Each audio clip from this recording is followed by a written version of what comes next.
दोस्तों आज हम बात करने वाले हैं social media influencer Manisha Rani के बारे में।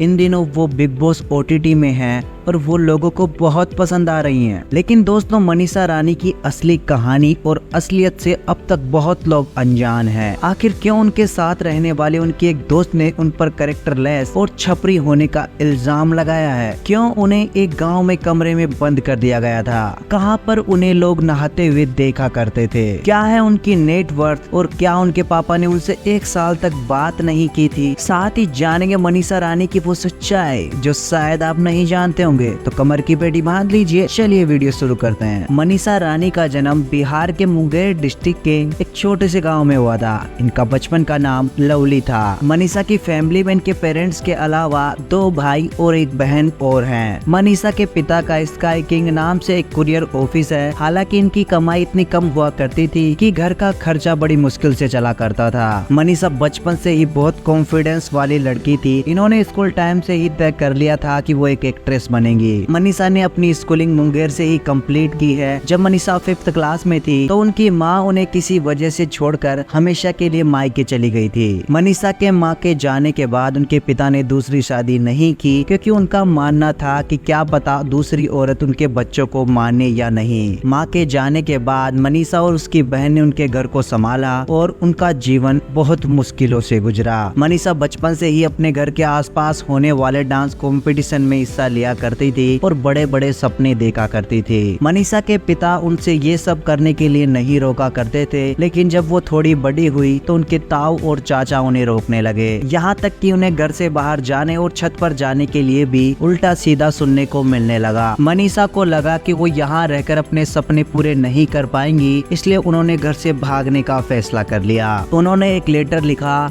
माफ कीजिएगा पापा, और अपने एक दोस्त के साथ कोलकाता भाग गई। उस वक्त मनीषा की उम्र मात्र 16 साल थी। दोस्तों अभी तक आपने इस चैनल को सब्सक्राइब नहीं किया है तो जरूर से कीजिएगा। मनीषा को कोलकाता जाकर कई सारी परेशानियों का सामना करना पड़ा। साथ ही वो एक ऐसे कोरियोग्राफर की तलाश में थी जो उनको डांस सिखा सके, लेकिन हर कोई कोरियोग्राफर बहुत महंगा था। तब उन्होंने फैसला किया कि वो खर्चा चलाने के लिए कोई जॉब करेंगी। कभी उन्होंने शादियों और पार्टियों में वेटर्स की जॉब की तो कभी उन्होंने बैकग्राउंड डांसर की जॉब की। एक बार मनीषा को जब पैसों की जरूरत पड़ी तो उनके एक दोस्त ने उनको बिहार में डांस करने का ऑफर दिया। क्योंकि उन्हें पैसों की जरूरत थी तो वो एक गांव में डांस करने चली गईं। चूँकि वो गांव बहुत पिछड़ा था और डांसर्स को वहां बहुत ही नीची निगाहों से देखा जाता था। गांव के बाथरूम भी टूटे फूटे हुआ करते थे। जैसे ही वो वहां पर नहाने जाती थी तो लड़के उन्हें देखा करते थे। वो वहां पर डांसर को डांसर नहीं बल्कि कोई गिरी हुई औरत समझ रहे थे। एक दिन मनीषा डांस कर रही थी तो एक लड़का उन्हें गंदे इशारे कर रहा था तो मनीषा ने उन्हें चप्पल दिखा दी। इस पर गांव के सभी लोग उन पर चढ़कर आने लगे, लेकिन कैसे भी करके डांस टीम ने उन्हें बचा लिया।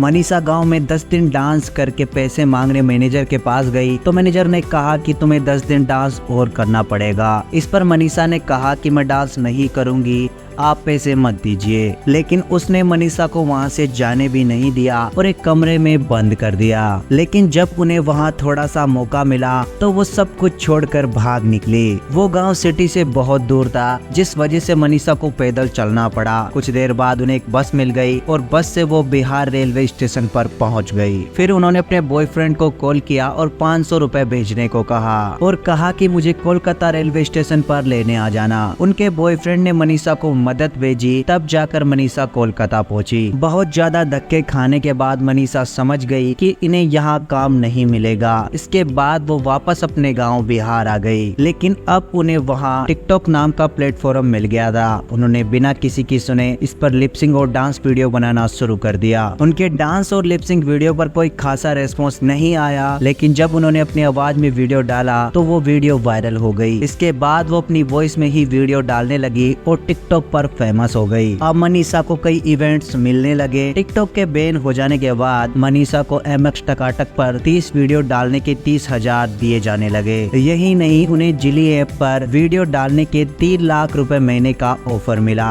उसके बाद मनीषा को NTV के शो गुड़िया हमारी सब पर भारी में काम करने का मौका मिला। उसके बाद मनीषा मुंबई चली गई और उस शो में मनीषा ने 2 साल तक काम किया। मनीषा बिग बॉस की बड़ी फैन थी, वो उसमें जाना भी चाहती थी। उन्होंने कई जगह से अप्रोच लगाई, लेकिन वो लोग उन्हें होटल में मिलने बुलाया करते थे। इस सब के बाद भी मनीषा ने हार नहीं मानी और वो बिग बॉस में जाने के लिए कोशिशें करती रही। दोस्तों, मुंबई आने के बाद मनीषा की दोस्ती एक डोली सिन्हा नाम की डीजे गर्ल से हो गई थी। मनीषा और डोली एक साथ काफी टाइम तक रही। मनीषा के बिग बॉस में रहते हुए उनकी फ्रेंड डीजे डोली ने कहा कि मनीषा एक फायदा उठाने वाली लड़की है। वो ना दोस्त की सगी है ना किसी अपने की। वो अपने दोस्तों की बुराई मुझसे करती थी और मेरी बुराई दूसरों से। डोली कहती है कि मनीषा को मैंने सब कुछ दिलाया। आज वो जिस मुकाम पर है मेरी वजह से है। और मनीषा कैरेक्टर की भी बहुत बेकार लड़की है। वो किसी से भी जल्दी सेट हो जाती हैं। उनकी ठरक इस लेवल की है कि वो दुनिया में किसी भी हैंडसम लड़के को ना छोड़े। मनीषा का हर एक प्यार 7-8 दिन का होता है, उसके बाद उनका मन भर जाता है। वो लड़कों को ऑब्जेक्ट की तरह यूज करती हैं। डोली कहती हैं कि मनीषा ने एक बार मुझे ये भी बोला था कि वो बिग बॉस में जाने के लिए कुछ भी कर सकती हैं और वो किसी के साथ भी सो सकती हैं। वो मेरे जूते और कपड़े चुरा कर भी ले जाती रही हैं। वो अपनी लाइफ में सफलता पाने के लिए किसी भी हद तक गिर सकती हैं। मनीषा एक 7वीं फेल छपरी लड़की है कि कुछ छपरी है, उसकी लैंग्वेज भी बिल्कुल छपरी है